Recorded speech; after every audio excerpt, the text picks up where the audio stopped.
অমর একুশের অবিনাশী প্রেরণা সব অন্যায় অবিচার ও ষড়যন্ত্রের বিরুদ্ধে রুখে দাঁড়ানোর বীজমন্ত্র, এমন মন্তব্য করে প্রধান উপদেষ্টা ডক্টর মোহাম্মদ ইউনূস বলেছেন, গণতান্ত্রিক রাষ্ট্র ব্যবস্থার ভিত রচিত হয় 52তেই। আন্তর্জাতিক মাতৃভাষা ইনস্টিটিউটে আলোচনার সভায় তিনি এসব কথা বলেন।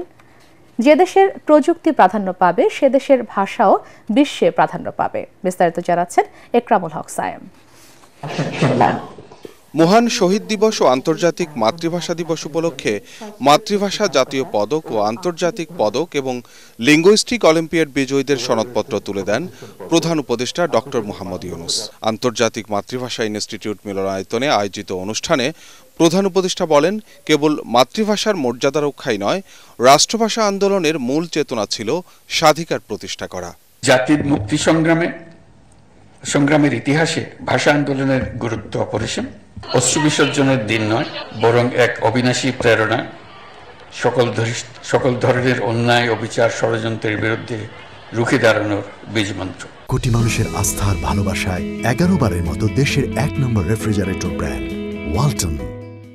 এ সময় মাতৃভাষার পাশাপাশি অন্তত আরেকটি ভাষা শেখার গুরুত্ব তুলে ধরেন তিনি। একই সাথে প্রযুক্তি ও নেতৃত্বে এগিয়ে থাকা জাতির ভাষা বেশি গুরুত্ব পায় বলেও জানান ডক্টর মোহাম্মদ ইউনূস। ইংরেজি শিখলেই বাংলা ভুলে যেতে হবে, এরকম কোনো চিন্তা তাদের কারো মাথায় আসে না। যে দেশের প্রযুক্তি পৃথিবীতে প্রাধান্য অর্জন করতে থাকবে, তার সঙ্গে প্রাধান্য অর্জন করতে থাকবে প্রযুক্তিদাতা দেশের ভাষা। সারা পৃথিবী এই ভাষা শেখার জন্য ঝাঁপিয়ে পড়বে। যে দেশ পৃথিবীতে নেতৃত্ব দেবে, পৃথিবী সে দেশের ভাষার দিকে ঝুঁকে পড়বে, এটাই নিয়ম। কেবল বাংলা নয়, সব মাতৃভাষার উন্নয়ন ও সংরক্ষণে প্রতিজ্ঞাবদ্ধ বলেও জানান প্রধান উপদেষ্টা।